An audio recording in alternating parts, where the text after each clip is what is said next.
పెళ్లి చేసుకున్న భర్త 6 నెలలకే తనను వదిలేయాలని చూస్తున్నాడని భార్య ఆవేదన వ్యక్తం చేస్తోంది.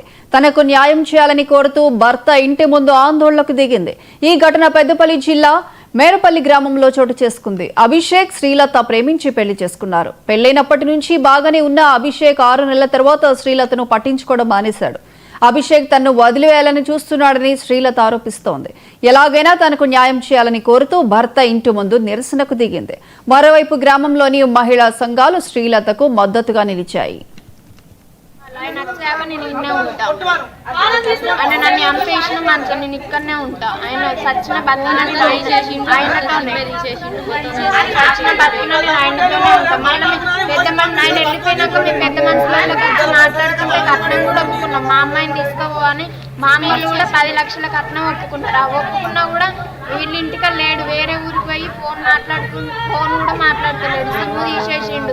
ఇవన్నీ చేసిన వల్ల నాకు మనసు తిరిగింది. నాకు నేను ఎవరి మాట కాదనుకొని చేసుకున్నారని సూసైడ్ చేసుకొని పోయాను. సూసైడ్ చేసుకున్నది మా వాళ్ళు చూసి తీసుకొచ్చినాక నేను వీళ్ళ ఇంటికి తీసుకొచ్చారు. నువ్వు సచ్చిన అనకాపల్లి జిల్లా నర్సీపట్నంలో